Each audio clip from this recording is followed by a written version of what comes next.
rezekinya yang kurang, tetapi hatinya yang kurang bersyukur terhadap setiap nikmat yang sudah Allah berikan di dalam perjalanan kehidupan kita. Sesungguhnya kita tidak akan pernah bersyukur kalau kita indikatornya melihat rezeki yang Allah berikan kepada orang lain. Tapi kita akan senantiasa mudah bersyukur ketika kita senantiasa melihat betapa besarnya Allah telah memberikan kenikmatan di dalam kehidupan kita. Kalaupun ada di antara kenikmatan yang belum kita peroleh di dalam kehidupan kita, itu bukan karena Allah tidak mampu memberikan kenikmatan itu kepada kita, tapi bisa jadi keinginan dan kenikmatan yang kita inginkan itu yang Allah belum berikan kepada kita, karena sejatinya di situ mungkin ada keburukan. Karena sayangnya Allah kepada kita, Allah tidak memberikan kenikmatan itu kepada kita supaya kita tidak mendapatkan kecelakaan ketika mendapatkan kenikmatan dan keinginan itu. Analoginya sederhana, anak saya senang sekali dengan permen, tapi kalau saya memberi permen tiap waktu, tentunya justru saya tidak sayang, karena saya menjerumuskan anak saya kepada penyakit serius di waktu dia dewasa, ginjal ataupun cuci darah. Tapi karena sayang saya kepada anak saya membatasi permennya. Saya cuma memberikan hanya sekali saja dalam sepekan. Bukan karena saya tidak mampu memberikan permen yang banyak setiap harinya, tapi wujud cintanya saya kepada anak adalah justru tidak memberikan apa yang dia mau. Kadang-kadang memang ada keinginan kita, kemauan kita, kenikmatan yang kita ingin dapatkan tidak kita peroleh. Jangan mengurangi syukurnya kita kepada Allah hanya karena keinginan kita belum kita dapatkan. Karena pada keinginan yang belum kita dapatkan, bisa jadi karena Allah sedang menyelamatkan kita. Karena keinginan itu dan kemauan kita itu ternyata ada banyak kerusakan yang tidak kita sadari di masa mendatang. Atau yang kedua, bisa jadi kita belum mendapatkan keinginan. Itu disebabkan karena Allah memilih dan mencarikan timing yang tepat untuk memberikan keinginan itu di dalam kehidupan kita. Memberi hadiah itu sangat terpengaruh dengan timingnya. Ketika timingnya tepat, tentunya harga itu bermakna. Mungkin Allah belum memberikan keinginan kita, resolusi kita di tahun 2024, kenapa kok banyak yang belum kita dapatkan. Mungkin Allah memberikan pada timing yang tepat supaya lebih bermakna apa yang Allah berikan kepada kita. Dan itulah perkara yang menjadikan kita paham, bersyukurlah, karena sebenarnya kehidupan kita ini karunia. Kalaupun ada kenikmatan yang belum kita peroleh, itu cuma dua. Bisa jadi kenikmatan itu justru membawa kecelakaan untuk kita, atau bisa jadi Allah memberikan pada waktu yang tepat. Tetapi bersyukurlah, bukan nikmatnya yang kurang, tetapi syukurnya yang kurang ditambah. Bukan hatinya, bukan tempatnya yang sempit, tetapi hatinya yang kurang lapang di dalam memberikan makna pada setiap apapun yang Allah berikan kepada kehidupan kita. Jangan suka melihat kehidupan orang lain karena ukuran kenikmatan dan kebahagiaan setiap orang dibuat oleh Allah berbeda-beda. Bukankah ukuran sandal kita berbeda? Bukankah pula ukuran sepatu kita juga berbeda? Begitu pula ukuran kebahagiaan setiap orang itu berbeda. Yang menyiksa kita, yang pertama adalah keinginan yang tidak ada habisnya. Yang menyiksa kita yang kedua itu adalah ketika kita senantiasa mengukur kebahagiaan kita sebagaimana nikmat yang Allah berikan kepada kehidupan orang lain, yang sejatinya itu tidak akan pernah sama dalam kehidupan kita. Semoga kita menjadi hamba yang bersyukur setiap waktunya, setiap saatnya di dalam perjalanan hidup kita. Dan orang yang beriman, simple, orang beriman itu tidak pernah kehabisan alasan untuk bersyukur kepada Allah. Ibu-ibu yang semoga Allah rahmati dan Allah berkahi, tentunya saya pada kesempatan hari ini diberikan amanah untuk menyampaikan sebuah tema dari keluarga PWP Pertamina Cilacap tentang pentingnya silaturahmi dan menjaga hubungan baik. Ini akan menjadi sebuah tema yang akan kita kaji bersama. Semoga apa yang kita pelajari ini akan membawa keberkahan di dalam perjalanan hidup kita dan kita bisa terapkan di dalam kehidupan kita sehari-hari. Tentunya ibu-ibu yang semoga Allah rahmati, kalau ibu-ibu hari ini terkumpul dalam satu komunitas besar bernama PWP Pertamina Cilacap, tentunya kita harus selalu ingat betul bahwasanya ketika kita menjadi seorang istri dari suami kita yang bekerja di sebuah instansi, mendapatkan rezeki itu merupakan sebuah kenikmatan. Hari ini penting untuk kita pahami, di balik ribuan orang yang hari ini belum mendapatkan pekerjaan dan belum mendapatkan gaji yang mapan dan stabil setiap bulannya. Bagaimanapun ibu ketika hari ini diberikan oleh Allah takdir yang manis, bagaimana ibu menemani suaminya bekerja pada pekerjaan yang halal, mendapatkan gaji dan mendapatkan kemapanan yang Allah berikan melalui profesi dan pekerjaan yang diselesaikan oleh suami kita, maka ini merupakan sebuah kenikmatan. Tapi ketika kita mendapatkan suami kita bekerja dalam sebuah instansi pada pekerjaan yang halal dan mendapatkan gaji, itu merupakan sebuah kenikmatan, kita harus ingat pula, kalau kita mendapatkan di tempat suami kita bekerja dan suasana di tempat suami kita bekerja, ketika kita menemani suami kita, instansi itu bukan hanya memberikan rezeki kepada suami kita, tapi memberikan cita rasa keluarga ketika suami kita bekerja, maka itu sebuah karunia dan itu sebuah anugerah yang besar. Karena apa? Banyak orang bekerja mendapatkan gaji, tapi belum tentu dia mendapatkan keluarga di tempat dia bekerja. Dan itu sering kita jumpai. Ada tetangga kita bekerja di satu perusahaan, tetapi di perusahaan itu ternyata mereka saling bermusuhan, mereka saling bertikai, mereka saling sikut-menyikut antara satu dengan satunya, dan itu terkadang cukup menyita pikiran dan tentunya memforsir emosi setiap harinya. Ketika mungkin bekerja mendapatkan gaji, mungkin gajinya halal, tapi ternyata suasana di tempat pekerjaan sama sekali tidak menjanjikan suasana kekeluargaan, maka itu bukanlah sebuah karunia. Inilah yang menjadikan saya ingin menyampaikan pertama kali kepada ibu-ibu semuanya. Saya berdoa dan saya berharap semoga kita ketika bekerja, para suami ini dan para ibu ketika menemani suaminya ketika bekerja, kita harus selalu ingat kaedahnya. Suami kita mendapatkan gaji itu kenikmatan, tetapi suami kita memberikan cita rasa keluarga di balik teman-teman satu profesi yang akhirnya pada tempat suami kita bekerja memberikan cita rasa keluarga di antara kita dan istri-istri dari suami kita yang lainnya, dan mereka betul-betul merasakan arti kekeluargaan ketika mereka bersama menemani suaminya di balik satu profesi yang mereka lakukan. Itu karunia dan anugerah. Karena apa? Karena sesungguhnya tidak ada karunia yang Allah berikan kepada kita kecuali salah satu bentuk karunia di dalam kehidupan kita itu apa? Di tempat suami kita bekerja, suami kita dapat gaji dan suami kita mendapatkan keluarga bersama dengan teman-teman satu profesi ketika mereka mengabdi pada satu pekerjaan, mendapatkan rezeki yang halal dan mendapatkan keluarga. Karena itulah yang akan memberikan banyak kebaikan di dalam kehidupan.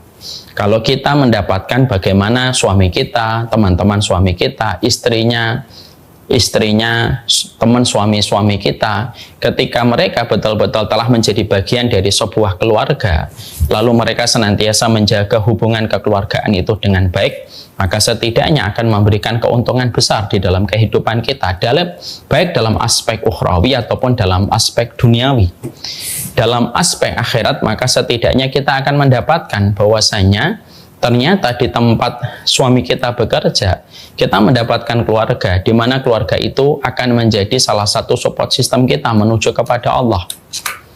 Ya, kalau suami kita bekerja, lalu dia mendapatkan teman-temannya, cita rasa sahabat, kita pun ketika menemani suami kita, lalu ada istri dari suami teman-teman kita, dan kita menjadi keluarga, maka sesungguhnya kita akan mendapatkan keuntungan itu support system. Artinya bahwasanya kita saling bisa menguatkan di dalam kehidupan kita, supaya kita tidak lagi sikut menyikut, tidak lagi bermusuhan, dan tidak ada lagi yang saling menjatuhkan ketika kita paham ukuran takdir sudah, takaran rezeki sudah ditentukan oleh Allah, dan kita justru saling mencintai dan kita saling mensupport di dalam kebaikan. Dan setidaknya ketika salah satu di antara kita yang wafat, maka orang yang membersamai kita di dalam pekerjaan itulah orang yang akan berdiri menyolati kita ketika kita wafat dan memberikan testimoni kebaikan ketika kita meninggal dunia. Ibu bisa bayangkan kalau suami ibu ataupun ibu sendiri yang ikut dalam perkumpulan wanita Pertamina, lalu kita mendapati bahwasanya di dalam perkumpulan ini betul-betul sudah kayak keluarga, bukan hanya sekedar urusan kerja, bukan hanya urusan minyak, bukan hanya urusan batu bara, tapi ini urusan keluarga. Maka kebaikan yang tentu kebaikan dan profit besar yang kita dapatkan itu apa? Nanti ketika kita meninggal dunia, Orang-orang yang menjadi keluarga kita, itulah yang akan menyolati kita. Dan itulah yang akan memberikan testimoni kebaikan kepada kita kalau kita wafat. Ketika kita bermuamalah dengan mereka, bukan hanya sekedar urusan pekerjaan dan untuk mendapatkan gaji, tetapi ketika kita bermuamalah kepada mereka, walaupun kita tidak bertemu dengan nasab, tetapi kita sudah kayak keluarga, maka doanya mereka bermanfaat besar untuk kita. Sholatnya mereka bermanfaat besar untuk kita ketika kita wafat, dan testimoni mereka itu bermanfaat besar untuk kita ketika kita wafat. Kalau kita mendapatkan keluarga di tempat kita bekerja, dan perkumpulan istrinya pun mendapatkan suasana keluarga di balik perkumpulan antara istri-istri para pekerja di satu pekerjaan. Makanya Masya Allah kita dapatkan hadis yang pertama ketika Nabi mengatakan kepada kita, man shalla alaihi arba'una rajulan la yusyrikuna billahi illa syafa'ahumullahu yaumal qiyamah. Tidaklah seseorang ketika wafat disolatkan sama 40 orang yang salih yang tidak berbuat syirik, kecuali 40 orang yang salih itu akan bisa memberi syafaat, akan memberikan pertolongan kepada mayat yang mereka solati kelak pada waktu di hari kiamat dan ketika mereka di dalam kuburnya. Ibu bisa bayangkan kalau suami ibu meninggal dunia atau ketika ibu meninggal dunia, ibu betul-betul di dalam perkumpulan ini betul-betul sebagaimana keluarga. Kita tidak menghalalkan pertikaian, kita tidak menghalalkan permusuhan. Maka yang terjadi ada 40 orang yang datang menyolati kita dengan ikhlas tanpa dijanjikan dengan iming-iming dunia dan uang ketika datang menyolati kita, tapi mereka datang dengan tulus karena merasa kehilangan dan mereka ingat kebaikan yang kita lakukan kepada mereka ketika di dunia. Jumlah mereka 40 saja, maka sesungguhnya 40 orang yang berdiri berjejer ketika menyolati kita, maka sesungguhnya mereka bisa memberi syafaat untuk kita dalam kehidupan matinya kita. Inilah yang menjadikan kita selalu memberitahukan kepada setiap para bapak-bapak. Saya selalu memberikan nasihat kepada bapak-bapak. Bekerjalah di tempat kita bekerja, di mana kita bukan hanya mendapatkan gaji. Bekerjalah di tempat kita bekerja, di mana kita mendapatkan gaji untuk mencukupi keluarga kita. Dan di tempat kita bekerja mendapatkan keluarga. Karena itu karunia besar. Karena orang yang paling sering membersamai kita setelah kita hidupnya mapan, usia 25 sampai usia 50, yang paling sering membersamai kita, terkadang bukan adik dan kakak kandung kita yang berpisah profesinya, tapi yang paling sering membersamai kita itu justru orang yang bekerja bersama kita 9 to 5, dari 9 sampai ke 5, ketika mereka berjibaku dengan kita, bertemu dengan kita, bersua dengan kita setiap harinya. Maka sesungguhnya terkadang walaupun kita bukan saudara nasab dengan mereka, tapi kalau hati kita terikat sebagaimana keluarga, maka sungguh demi Allah, itulah perkara yang menjadikan kita berharap semoga teman-teman kita bekerja, istri-istrinya mereka, dan istri-istri kita ketika bersahabat dan berkeluarga dengan istrinya teman-teman kita, maka itulah yang akan memberikan kebaikan kalau mereka meninggal dunia disolatkan 40 orang. Itu sudah bisa mendapatkan syafaat dari 40 orang yang menyolati. Makanya sering saya berkata kan, cek handphone kita. Ada nggak 40 orang yang kita terus menata treatment kita, muamalah kita dengan mereka, yang mana kalau mereka itu mendapati kita meninggal dunia, mereka yang datang pertama kali untuk menyolatin kita dan merasa kehilangan ketika kita wafat. Kalau ada 40 orang yang solih, mereka tidak berbuat syirik, mereka sudah jadi keluarga, walaupun mereka tidak bagian dari nasab, dari adik dan abang kita secara nasab, tapi mereka sudah kayak keluarga, beruntung. Minimal 40 kata Nabi. Kalau 40 itu betul-betul kita dapatkan, maka itu keberuntungan yang kita jumpai. Kalau kita di tempat bekerja bukan hanya dapat gaji, tapi kita mendapatkan keluarga. Makanya di Pertamina ini, di PWP, saya tentunya berdoa ini bukan hanya tempat kita bekerja, tapi tempat kita mendapatkan keluarga. Dan itu profit yang pertama kita dapatkan kalau kita menjaga hubungan baik dengan orang-orang yang ada sesama umatnya Rasulullah SAW, dan maharnya kita untuk saling mencintai di antara ibu-ibu yang lain, yaitu adalah maharnya adalah iman kita kepada Allah dan Rasul dan kebaikan-kebaikan yang mereka lakukan. Mungkin terkadang kita tidak bersaudara di dalam iman, tapi kita bersaudara di dalam satu bangsa.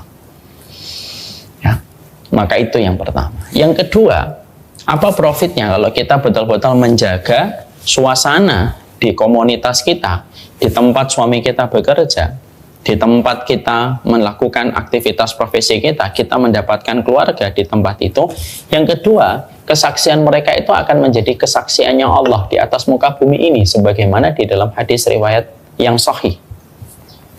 Nabi itu, ibu-ibu, pernah beliau berdiri, pernah beliau dilewati sama jenazah. Ketika jenazah itu melewati beliau, para sahabat itu berkomentar dan memberikan testimoni khairan, maka Nabi mengatakan wajabat. Lalu beberapa waktu kemudian Nabi juga sedang dalam kondisi berdiri dilewatin jenazah. Para sahabat langsung berkomentar syarron, maka Nabi pun mengatakan wajabat. Khairan itu artinya apa? Orang baik. Syarron itu apa? Orang buruk. Ketika Nabi pada dua jenazah melewati beliau dan Nabi sama-sama mengatakan wajabat, para sahabat itu nanya kepada baginda Nabi, apa yang engkau katakan wajibat itu ya Rasulullah? Kenapa yang pertama engkau katakan wajib? Kenapa yang kedua engkau katakan wajib? Maka Nabi itu mengatakan, orang yang meninggal dunia, ketika kalian memberikan testimoni dia adalah orang yang baik, maka wajib bagi Allah memasukkan orang itu ke dalam surga. Dan jenazah yang kalian komentari buruk, maka wajib bagi Allah memasukkan dia ke neraka. Lalu Rasulullah menutup closing sabdanya dengan sebuah kata-kata yang indah. Antum syuhadaullahi fil ardi. Kalian itu saksi-saksi Allah di atas muka bumi. Ini memberikan arti bahwasanya yang kedua profit yang kita dapatkan, kalau kita di komunitas ketika kita menemani suami kita di PWP ini, lalu kita bukan hanya sekedar menemani suami kita bekerja di mana suami kita dapat gaji, tapi kita betul-betul memposisikan perkumpulan ini sebagaimana kita selayak keluarga, lalu kita berbuat baik, kita sabar, selalu mengedepankan prasangka yang baik, selalu kita berhusnudzon yang baik dan memberikan maaf dan tidak menyimpan benci dan dendam atas hal-hal yang terjadi. Maka yang kedua, ketika kita dikenal baik, lalu orang-orang ini berkomentar bahwasanya kita adalah orang yang baik, ketika kita meninggal dunia, komentar-komentar orang yang pernah membersamai kita ketika kita meninggal dunia itu komentar-komentar mereka itu, Masya Allah, komentar-komentar itu akan menjadi saksinya Allah di atas muka bumi ini. Ini akan menjadi saksinya Allah di atas muka bumi ini. Dan itu akan diterima oleh Allah dan tidak akan dibiarkan begitu saja. Makanya kita bisa membayangkan kalau ada orang bekerja, di situ saling bermusuhan, di situ saling bertikai, sampai ketika mati, sampai akhirnya orang-orang di sekitarnya bersyukur tentang kematiannya, lalu mereka lega dengan kematiannya karena orang itu buruk, maka seburuk apa tempat kembalinya nanti di akhirat ketika dia dikomentari oleh orang di sekitarnya dengan perkataan-perkataan yang buruk ketika mengenai sikapnya dan muamalahnya. Inilah yang menjadikan kita memahami profit yang kedua. Kenapa kita harus menjadikan perkumpulan, tempat kita bekerja itu selayak keluarga? Karena yang kedua, testimoni-testimoni yang diberikan orang di sekitar kita itu akan menjadi testimoni-testimoninya Allah di atas muka bumi ini. Ya. Jadi ketika kita dalam kehidupan ini sampai akhirnya saling memberikan testimoni, Ibu Mita misalkan memberikan testimoni kepada Ibu Mei, Ibu Mei memberikan testimoni kepada Ibu Mita, dan testimoninya kebaikan, ketika salah satu di antara keduanya wafat, ya, maka sesungguhnya itu adalah kesaksian-kesaksian yang Allah terima. Makanya inilah pentingnya bagaimana kita di dalam kehidupan kita ini betul-betul memberikan cita rasa keluarga di setiap perkumpulan yang kita ikuti. Karena itulah yang menjadi sesuatu yang mahal dalam kehidupan kita hari ini. Makanya ketika kita saling menjaga, menyadari betul bahwasanya persaudaraan, silaturahmi, berbuat baik, itu merupakan kebaikan yang sejatinya kembali feedbacknya kembali kepada kita. Karena kebaikan kita membentuk algoritma yang akan mengembalikan kebaikan itu dalam kehidupan kita. Maka fahami betul, sesungguhnya itulah yang akan menjadikan kita, itulah yang akan menjadikan kita mendapatkan kebaikan ketika kita wafat. Itu yang kedua profitnya, Bu. Kita tidak bisa, ibu-ibu, kita tidak bisa masuk surga itu hanya mengandalkan sholat kita. Jujur aja deh, sholatnya kita banyak yang tidak khusyuk. Kalau kita mengandalkan ke surga itu hanya bermodal dengan puasa sunnah kita, kapan sih kita puasa sunnah? Apakah tiap hari? Belum lagi ketika kita terkadang puasa sunnah diketahui teman kita, kadang-kadang hati kita diuji dengan keikhlasan. Kalau kita ke surga hanya bermodal dengan Umrah, kita berapa kali umrah sepanjang hidup kita? Kalau kita hanya dengan modal haji, banyak di antara kita belum haji karena antriannya begitu panjang. Maka kita membutuhkan backup. Ketika kita menyadari kematian itu merupakan sebuah keniscayaan dan pintu yang pasti kita akan datangi, pintu itu bernama kematian, pastikan bahwasanya ketika kematian itu datang, orang yang membersamai kita 9 to 5, orang yang menemani kita dalam bekerja, istri mereka, keluarga mereka itu menjadi keluarga kita. Salatnya mereka untuk kita memberikan profit akhirat, testimoninya mereka untuk kita memberikan akhirat. Dan profit yang ketiga, kata Nabi, doanya mereka itu akan memberi kebaikan untuk kita. Berapa banyak orang yang mereka itu masuk surga karena syafaat dari temannya. Sebagaimana dalam satu riwayat yang begitu panjang, ada penduduk surga sudah berada di surga. Lalu para penduduk surga ini bertanya ketika mereka tidak menjumpai teman-teman yang sering mereka lihat ketika dulu di dunia. Aina haula yusalluna ma'ana wa aina haula yasumuna ma'ana wa aina haula wa ya'maluna ma'ana. Mana teman-teman yang dulunya sholat sama kami, puasa sama kami, bersedekah sama kami, beramal soleh sama kami. Lalu Allah menyampaikan kepada penduduk surga ini ketika mereka merindu hatinya kepada teman-teman yang dulunya membersamai mereka dalam kebaikan. Lalu Allah menyampaikan kepada penduduk surga, haula'i finnar, orang-orang yang kalian tanyakan itu berada di dalam neraka. Akhrijuhum mimman kana fi qalbihi misqala dinarin min iman. Ayo keluarin deh teman-temanmu itu apabila mereka memiliki kadar iman seberat 1 dinar. 1 dinar itu berapa Ustaz? 4,25 gram. Itu 1 dinar. Amalan apa itu emas iman seberat 4,25 gram? Akhirnya penduduk surga masuk ke neraka dan neraka tidak bisa membakar tubuh mereka karena neraka diharamkan untuk bisa membakar penduduk surga. Masalah itu penduduk surga ke neraka mencari teman-teman yang dulunya membersamai mereka di dalam sholat, dalam puasa, dalam kebaikan. Dikeluarkan satu-satu menuju surga disebabkan syafaat yang mereka peroleh dan mereka dapatkan dari teman-teman mereka. Ya. Makanya kita di dalam kita bekerja, suami-suami kita ketika mereka bekerja itu kan melewati puasa Ramadan bersama. Kita dengan perkumpulan wanita Pertamina, kita juga melakukan amal soleh bersama kan. Ada bansos yang kita lakukan bersama. Ketika Ramadan ada buka bersama. Itu tidak hanya menjadi satu kegiatan yang tidak menghilangkan jejak, itu satu kebaikan yang akan meninggalkan jejak kebaikan, di mana jejak kebaikan itu bisa menjadi sebab syafaat untuk kita dalam kehidupan di akhirat. Inilah pentingnya bagi kita. Akhirnya yang ketiga, profit apa yang kita peroleh dan profit apa yang kita dapatkan. Yang ketiga, kamu akan mendapatkan doa dan kamu berpotensi mendapatkan syafaatnya. Itulah kenapa di dalam Islam kita menjumpai bahwasanya Islam itu bukan hanya urusan masalah sholat. Itulah mengapa di dalam Islam itu, Islam tidak hanya mengatur bagaimana kita i'tikaf di masjid ketika kita beribadah kepada Allah.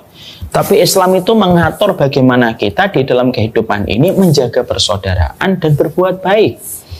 Makanya ketika kita memahami ibu-ibu, semua aturan agama itu intinya satu, supaya kita berbuat baik dan tidak menyakiti orang lain, supaya tidak pecah silaturahmi. Itu yang ada di dalam kehidupan syariat. Kenapa kita disuruh ngomong yang baik? Kalau tidak bisa ngomong yang baik, diam, supaya tidak nyakitin orang. Kenapa kita ada perintah untuk sedekah? Supaya menyenangkan hatinya orang dari kalangan fakir miskin. Kenapa kita kalau masuk rumah orang harus mengetuk dan mengucapkan assalamualaikum? Kalau kamu datang ke rumahnya dan langsung membuka pintu, itu menyempitkan hatinya dan mudah untuk menjadikan dia benci kepada dirimu.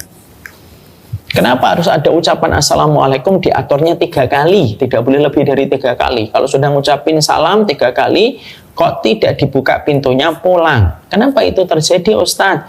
Supaya setiap penghuni rumah punya hak untuk menerima dan punya hak untuk menolak. Ketika kondisinya memang tidak kondusif untuk menerima tamu pada saat itu.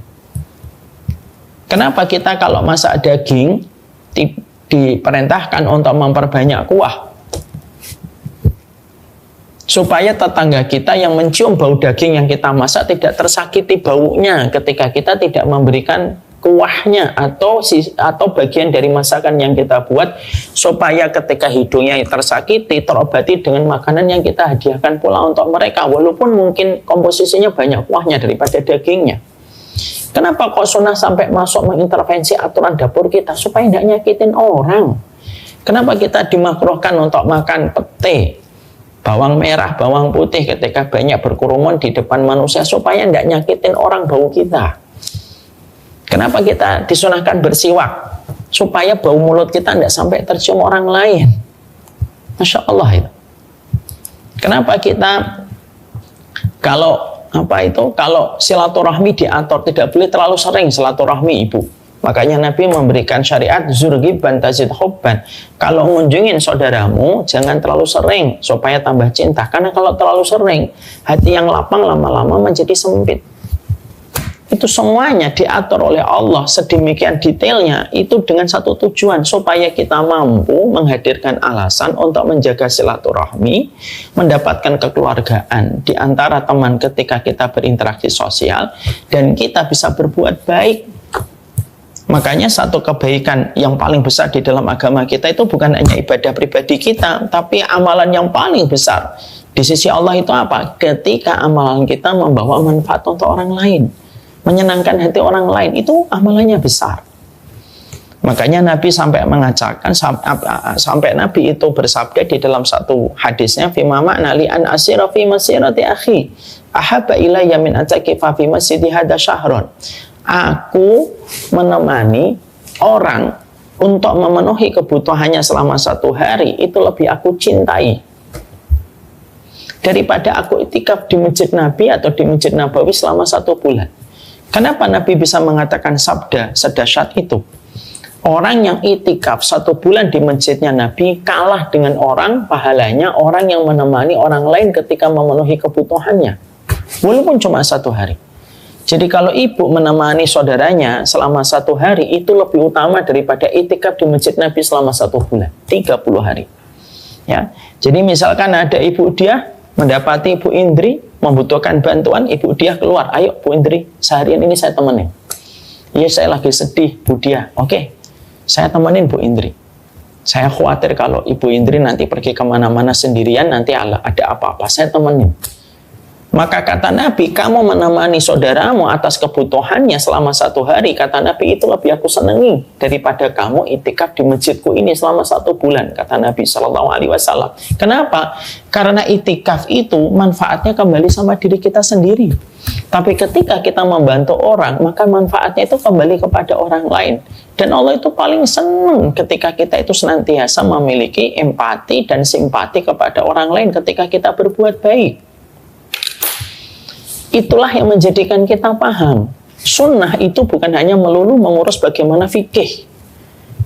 Sunnah itu mengurus bukan hanya tentang masalah kita beribadah, tapi sunnah itu mengatur bagaimana kita berupaya betul untuk menjaga persaudaraan, menjaga silaturahmi, senantiasa kita berbuat baik, supaya kita senantiasa memiliki 1001 alasan untuk tetap bersaudara, menjadi hambanya Allah, dan tetap menjadi saudara sesama umatnya Rasulullah SAW, dan kita membenci setiap permusuhan dan pertikaian sebagaimana kita paham pertikaian dan permusuhan itu datangnya dari setan, dan kita tidak mau menjadi setan dalam bentuk manusia. Ya. Ini yang terkadang orang banyak tidak paham. Makanya rata-rata pahala yang besar itu rata-rata pahalanya ketika berkaitan tentang manfaat yang kita berikan kepada orang lain. Makanya Islam itu menjaga betul supaya kita ini senantiasa bersaudara dan menjaga silaturahmi, supaya di tempat kita hidup dimanapun kita menjadi orang yang dicintai. Dan saya mengingatkan kembali, kalau kita betul-betul di tempat kita bekerja, di tempat suami kita bekerja, ketika kita terikat kepada satu perkumpulan, kita bukan hanya menemani suami kita mendapatkan gaji, tapi mendapatkan keluarga. Kita mendapatkan syafaat dari sholatnya, testimoninya, doanya, dan syafaatnya akan kita peroleh ketika kita menjadi keluarga dan tidak menjadi bagian orang yang menikmati pertikaian dan permusuhan. Inilah indahnya sunnah. Makanya di dalam kehidupan ini Nabi itu mewanti-wanti supaya kita tidak terlibat pertikaian yang mengacak-ngacak ukhuwah dan merobek-robek arti silaturahmi di antara sesama muslim dan sesama muslimah. Karena tidak ada orang yang paling membenci permusuhan yang terjadi di antara orang yang beriman kecuali adalah Nabi Muhammad SAW. Nabi itu satu pribadi lelaki yang begitu agung yang paling tidak nyaman ketika mendapati umatnya itu saling berselisih dan bertikai. Dan pertikaian itu akan melahirkan banyak sekali kerusakan di dalam kehidupan. Akan melahirkan dendam, akan melahirkan kebencian, akan menghabiskan energi, dan tentunya banyak sekali zat-zat yang berbahaya yang bisa muncul dan tumbuh di tubuh kita ketika kita menghadapi suasana pertikaian dan permusuhan yang tidak ada habisnya. Saya baru tahu ya, kalau ternyata kortisol, salah satu pemicu kanker itu salah satunya bisa muncul disebabkan karena kebencian yang tidak berujung. Kebencian yang tidak berujung itu biasanya menyebabkan kortisol itu naik dan imun tubuh turun. Itulah saya tahu kenapa kalau Islam itu narasinya memaafkan, berbuat baik, lapang, berprasangka yang baik. Karena ternyata itu bukan hanya bicara tentang pahala, tapi bicara tentang kualitas kesehatan kita sebagai satu pribadi dalam kehidupan kita. Jadi inilah yang menjadikan kita akhirnya berkomitmen kuat pada kehidupan kita itu adalah sesungguhnya ketika kita menjalani kehidupan kita sebagai seorang hambanya Allah, jangan hanya memperhatikan sholat duhamu, jangan hanya memperhatikan semata-mata zikirmu. Sholat duhamu penting, zikirmu juga sangat penting, tapi bukan hanya itu, tapi memperhatikan bagaimana komitmen kita untuk menjaga persaudaraan, menjaga silaturahmi, supaya kita mendapatkan keluarga di antara sesama umatnya Nabi Muhammad SAW. Dan itu termasuk salah satu hal perkara yang begitu langka dalam kehidupan hari ini. Hari ini narasinya itu pertikaian terus, permusuhan terus. Sesama tim dakwah bisa bertengkar, internal tim dakwah bisa bertengkar. Di tempat komunitas suami kita bekerja kadang-kadang ada kisruh dan ada pertengkaran.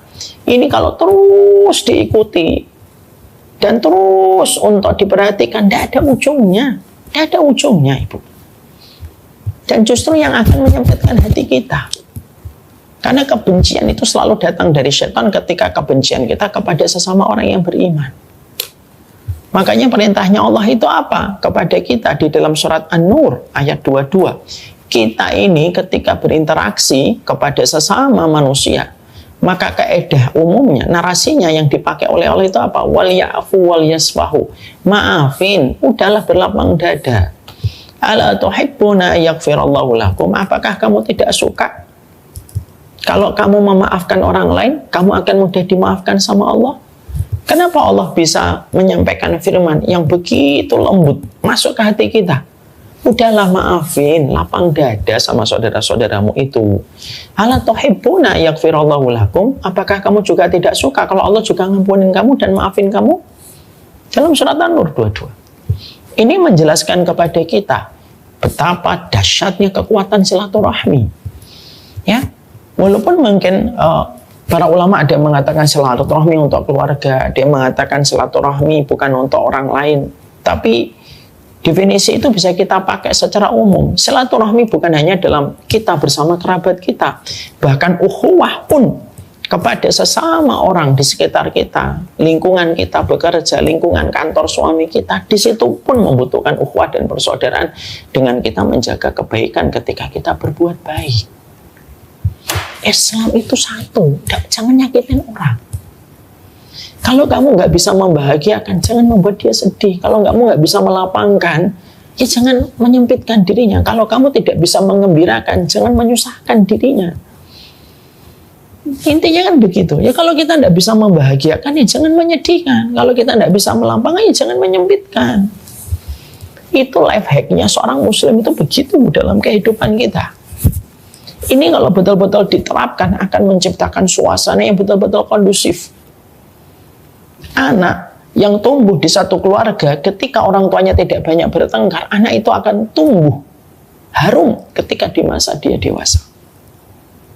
Suami kita kalau bekerja di tempat yang dia mendapatkan keluarga, Bukan hanya dia mendapatkan gaji, dia akan lebih terjaga kesehatan mentalnya dan kesehatan psikisnya dan fisiknya. Ibu terlibat dalam satu komunitas dan ibu tahu di komunitas itu saling menjaga persaudaraan dan ingin menghadirkan arti kekeluargaan, ibu akan bahagia betul. Karena itu akan membawa dampak kebaikan di dalam kehidupan kita. Permusuhan itu menguras energi. Permusuhan itu emosi yang tidak tuntas. Dan kita harus ingat apa yang dikatakan para psikolog. Penyakit fisik itu biasanya adalah karena emosi yang tidak tuntas. Itulah kenapa narasi dalam Islam itu damai, baik, maafin, mintalah maaf. Selalu narasinya begitu di dalam Quran. Bukan karena ini menceritakan tentang sisi pahalanya doang.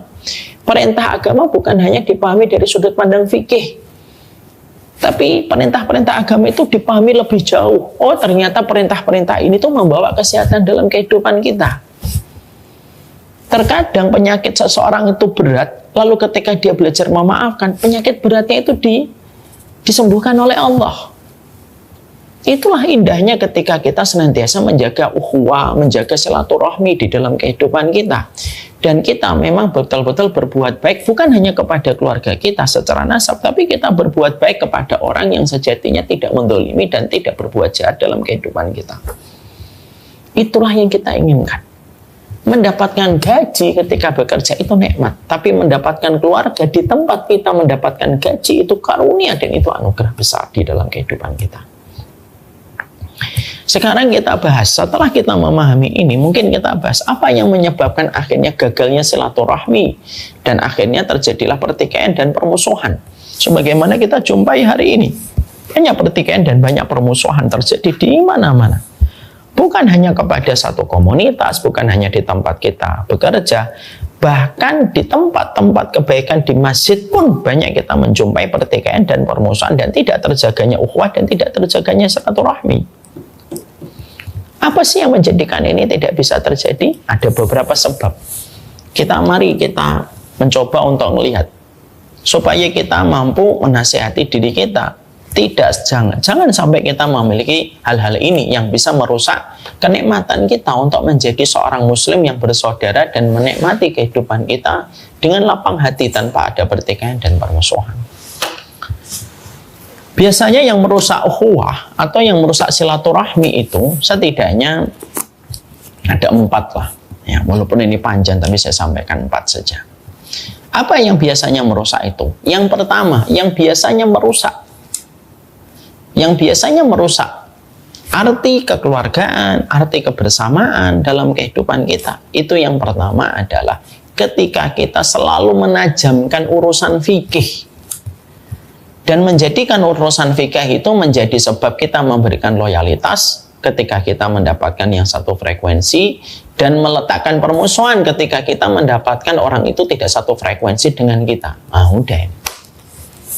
Kalau sudah menempatkan fikih menjadi nomor 1, mengalahkan keimanan seorang muslim ketika dia menjadi hambanya Allah, akhirnya kita akan terus bermusuhan dan bertikai.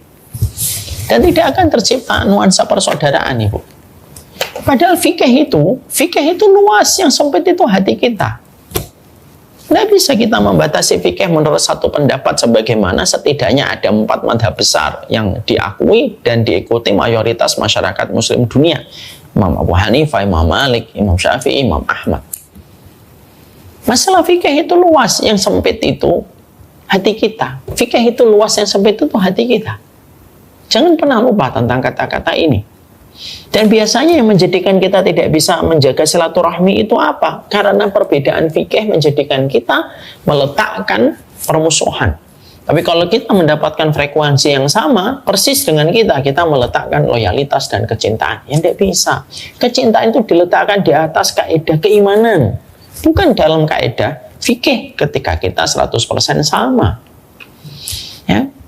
Ada terkadang saudara kita dengan berbagai macam kekurangannya, tetapi dia memiliki kelebihan di sisi Allah yang mungkin kita tidak sadari. Kalau fikih itu selalu ada. Selalu ada. Selalu ada celah untuk kita berbeda. Saya dalam pilihan fikih saya, apakah sama dengan pilihan fikihnya Ustadz yang lain? Kadang-kadang kita tidak sama. Tapi selama kita tidak menjadikan fikih menjadi standar kita untuk saling mencintai, kita masih bisa ketemu, masih bisa saling ngopi, kita masih saling bisa untuk keep in touch, untuk mengetahui kabarnya. Kenapa? Ya karena masalah fikih itu bukan kaidah kita untuk meletakkan persaudaraan. Kaidah kita meletakkan persaudaraan itu kaidahnya keimanan dan ketika dia berbuat baik. Jadi akhirnya jangan sampai kita ini fanatik sama pendapat fikih, lalu akhirnya pendapat fikih itu menjadikan kita gampang menghujat, gampang merendahkan orang. Ya tidak akan pernah terjadi arti persaudaraan ketika kita senantiasa memprioritaskan fikih, lalu kita mengkerdilkan arti keimanan yang dimiliki saudara kita, walaupun berbeda fikihnya dengan kita. Ya. Jadilah air yang sifatnya mengademkan, jadilah jarum yang sifatnya itu merekatkan. Jangan menjadi api yang sifatnya membakar, hati menjadi gosong. Jangan menjadi gunting yang sifatnya itu merobek ukhuwah dan persaudaraan dan silaturahmi. Jadi kadang-kadang jangan sampai di antara komunitas ini hanya karena beda fikih itu lalu kita berkelompok-berkelompok. Yang sana mengatakan Wahabi, yang di sana mengatakan Ahlul Bid'ah. Sampai kapan? Yang di sana dikatakan Ahlul Bid'ah lalu mengatakan kembali Wahabi, yang di sini mengatakan apa? Ahlul Bid'ah. Tidak selesai. Siapa yang akan paling terkena dampaknya kalau kita menjadi orang tua hari ini selalu memperlihatkan permusuhan? Anak-anak kita yang akan menjadi korbannya. Anak-anak kita sekarang tidak nyaman belajar agama karena mereka mendapati orang yang belajar agama itu sering bertikai dan sering bermusuhan. Mereka larinya apa? Larinya ke berbagai macam entertain. Pokoknya bukan politik, pokoknya bukan konten agama. Itu yang mereka paling hindari. Kenapa? Mereka sudah muak melihat pertikaian dan permusuhan. Itu pula yang menjadikan saya memberikan konsep sama putra-putri saya itu salah satunya adalah mereka sudah mulai paham terhadap pendapat-pendapat yang terkadang tidak sama dengan pendapat yang mereka lihat dari abinya. Karena yang menjadikan rusaknya persaudaraan itu, rusaknya silaturahmi, dan akhirnya kita tidak bisa berbuat baik itu apa? Kita menjadikan fikih menjadi dasar loyalitas untuk mencintai dan tidak mencintai. Lalu kita fanatik, buta terhadap pendapat-pendapat itu. Menganggap ustadznya 100% klop dengan Nabi dan menganggap ustadz siapapun yang tidak sama dengan ustadznya, dia seakan-akan berbeda dengan Nabi. Itu sudah berat. Itu sudah berat. Ya. Makanya kita harus paham bahwasanya Islam itu memaklumi perbedaan. Ya, Islam itu memaklumi perbedaan. Selama perbedaan itu selalu ada di dalam koridor-koridor referensi dan literasi yang ada di dalam kitabnya para ulama. Makanya akhirnya yang pertama, apa yang menjadikan kita tidak bisa menjaga silaturahmi di tempat kantor, di tempat komunitas, di masjid gitu. Kalau kita sudah fanatik kepada pendapat kita, sudah sulit. Maunya didengar, tidak mau mendengar. Maunya diikutin, tapi tidak pernah mau belajar untuk ngikutin. Maunya dihormatin, tapi tidak mau belajar untuk menghormati. Ya beratlah, kayak gitu. Agama ini tidak bisa menyatukan orang yang selalu merasa tinggi dengan pendapat-pendapat fanatiknya. Karena itu tidak akan selesai selama-lamanya. Ya, jadi berbeda itu fitrah, bersatu itu perintah, itu yang dikatakan oleh Allah. Janganlah kita hanya masalah fikih lalu kita hujat, kita cela, kita bodoh-bodohkan, kita sesat-sesatin. Nggak akan selesai kita bicara tentang masalah fikih kalau sudah kita berkeinginan untuk menjaga silaturahmi di antara sesama manusia dan sesama umat yang Nabi Muhammad SAW. Fanatisme itu merusak. Fanatisme itu merusak. Sama ibu punya benih yang bagus di tanah yang subur, tapi kita biarkan rumput-rumput liar tinggi hidup di sekitar benih yang kita tanam, benih itu akan mati. Kenapa? Asupan air yang harusnya dia dapatkan diambil semuanya oleh rumput-rumput liar ketika kita biarkan. Itu yang pertama. Yang kedua, persaudaraan itu pecah. Silaturahmi itu akan pecah kalau kita sudah mendolimi orang. Kalau kita sudah berani mendolimi orang, nyakitin orang, tidak akan bisa terjaga silaturahmi. Makanya di dalam agama kita, aturan keras, aturan tegas dipasang oleh Nabi. Siapapun yang mendolimi dia hutang, dan siapapun yang berbuat dolim akan dibalas oleh Allah. Baik dia dolim kepada sesama muslim atau dia dolim sama non muslim sekalipun dibalas oleh Allah. Karena apa? Karena kedoliman itu merusak silaturahmi. Kalau sudah menyakiti itu merusak silaturahmi. Makanya tidaklah orang berbuat dolim kecuali dia berhadapan langsung dengan Allah. Karena orang yang berbuat dolim, dia telah menyobek tirai antara dirinya dengan Allah dan dia berhadapan langsung dengan Allah. Walaupun orang yang dia dolimi tidak bisa membalas kelakuan dia, Allah yang akan membalaskan kelakuan itu kepada orang yang mendolimi. Ada sebuah kisah bagus sekali itu.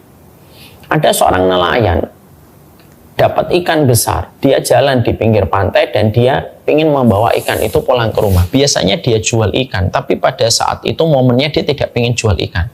Ikannya gede dan dia ingin masak bersama keluarganya. Lewatlah seorang laki-laki yang memiliki kuasa, lalu memukul nelayan itu, lalu meminta nelayan itu menjual ikan itu, tapi nelayan itu tidak mau menjual.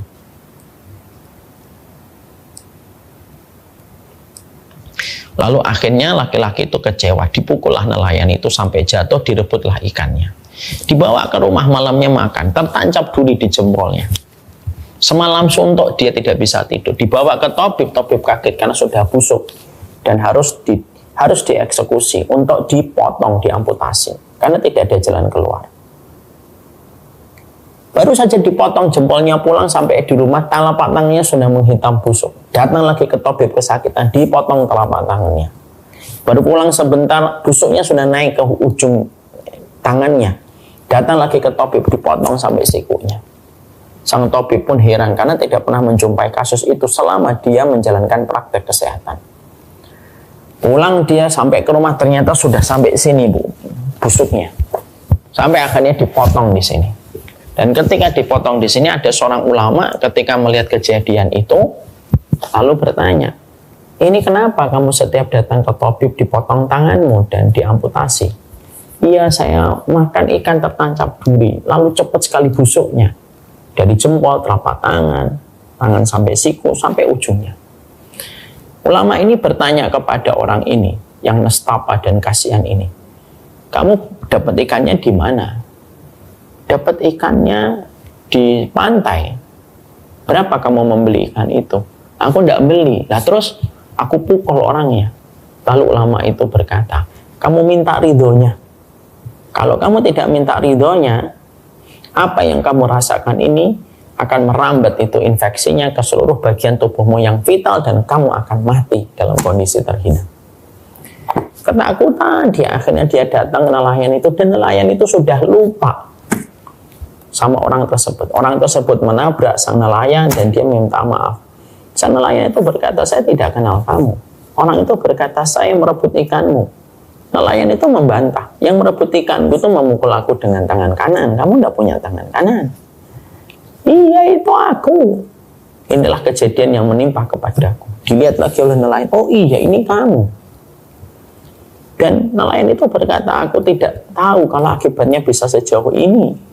Ya sudah, aku ridhoi kamu. Walaupun sebenarnya aku sedih pada saat kamu merampas ikanku.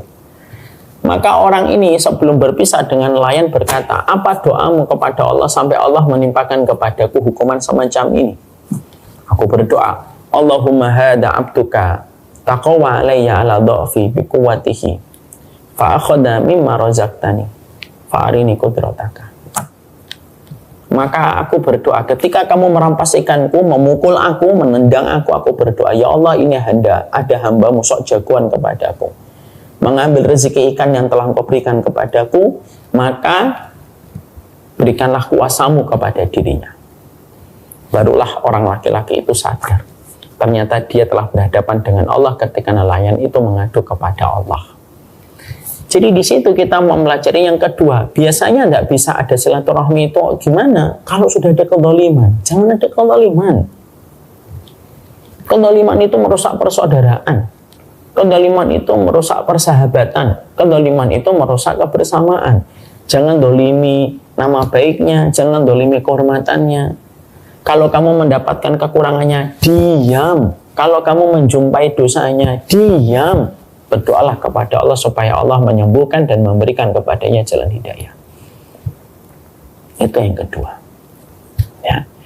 Yang ketiga yang biasanya merusak silaturahmi, yang kebersamaan di dalam satu keluarga, yaitu yang ketiga, yaitu adalah ketika kita senantiasa ada kesombongan di balik setiap apapun yang telah kita capai. Sombong dengan harta, sombong dengan jabatan, atau sombong dengan ilmu.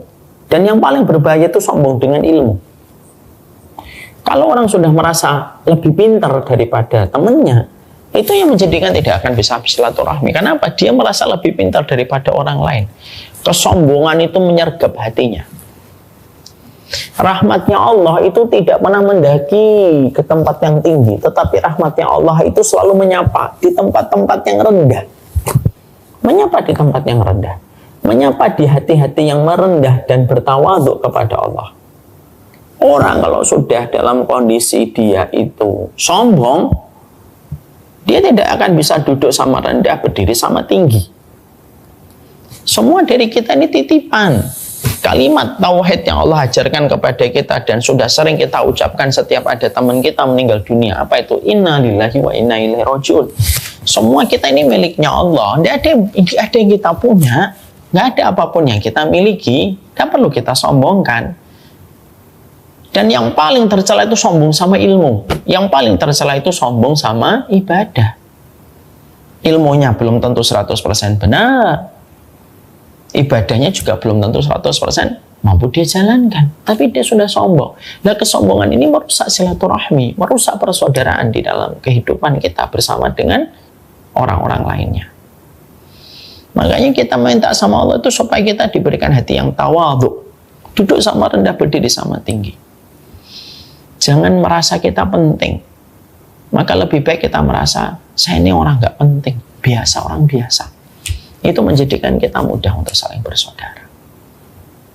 Ya, itu yang ketiga. Yang terakhir, yang keempat. Apa perkara yang merusak persaudaraan? Perkara yang merusak persaudaraan itu adalah ketika kita senantiasa selalu merasa benar dan tidak pernah mengevaluasi kesalahan kita. Ya. Kita pasti menjumpai kesalahan orang, sebagaimana kita pun memiliki kesalahan. Jangan memimpikan punya sahabat kayak Abu Bakar kalau diri kita saja tidak sebagaimana Umar. Kalau diri kita penuh dengan dosa, sahabat kita pun sepadan dengan kita. Dan orang yang di sekitar kita juga sesuai dengan kadar kualitas kita yang terkadang memiliki kekurangan dan keterbatasan. Jangan menuntut kesempurnaan, karena tidak akan kita pernah dapatkan di tempat kita bermuamalah. Kebersamaan tidak menjanjikan kepuasan, tetapi kebersamaan itu menjanjikan keberkahan ketika kita selalu bersabar. Yang merusak persaudaraan itu apa? Kita menuntut sempurna terus dan kita menuntut orang lain di sekitar kita itu tidak sama sekali melakukan kesalahan. Wong kita saja sering melakukan kesalahan kok kita menuntut orang lain sempurna. Silaturahmi tidak menjanjikan kepuasan, tapi pasti memberikan keberkahan.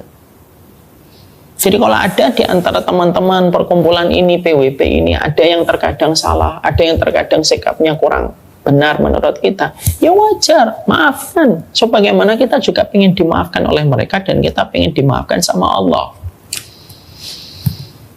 Kalau ada orang ibu-ibu, kok sampai dia berteman 30 tahun, jangan dilihat bertemannya. Yang kita lihat itu apa? Sudah berapa kali mereka saling memaafkan. Kalau kita ngelihat ada orang nikah 50 tahun, golden marriage, itu jangan kita lihat 50 tahunnya. Kalau ada suami istri bertahan sampai 50 tahun, yang kita lihat, yang kita tidak lihat di balik mereka tersenyum walaupun mereka sudah rentah, tetapi mereka masih bisa saling menggoda. Itu simpel. Sudah berapa kali mereka saling memaafkan? Karena mereka nggak menuntut kesempurnaan. Tidak bisa kita menuntut kesempurnaan dalam hidup. Makanya kalau ada orang berkata, saya ingin semua orang di sekitar saya itu tidak melakukan kesalahan. Kita aja melakukan kesalahan kok. Man talaba akhan bila aibin baqiya bila akhin. Siapapun yang mencari teman, orang yang mencari saudara, yang mana syaratnya tidak punya kesalahan, dia tidak akan pernah punya teman. Kenapa? Karena tidak ada manusia yang tidak punya kesalahan. Kaidahnya simple kok. If you don't accept my worst, you don't deserve my best. Ya, kalau kamu nggak menerima kekuranganku, ya kamu tidak pantas menerima kelebihanku. Maka yang keempat yang menjadikan kita terkadang susah untuk silaturahmi itu apa? Kita menuntut kesempurnaan. Kita maunya di WBP ini nggak ada yang berbuat salah, tidak bisa. Semuanya nyenengin kita, tidak bisa. Terkadang kita menghadapi keputusan-keputusan atasan. Terkadang keputusan itu terkadang tidak melegakan hati kita. Ya sudah, menjaga kebersamaan saya ikut. Walaupun saya tidak sesuai dengan apa yang saya mau. Sabar, karena menjanjikan keberkahan bagi mereka yang sabar. Kalau 4 perkara ini kita jaga, insya Allah, disitulah kita akan mendapatkan bahagia. Bahagia itu apa? Di tempat kita menemani suami kita, bekerja dan mendapatkan gaji mencukupi kebutuhan kita sehari-hari, di situ kita mendapatkan keluarga.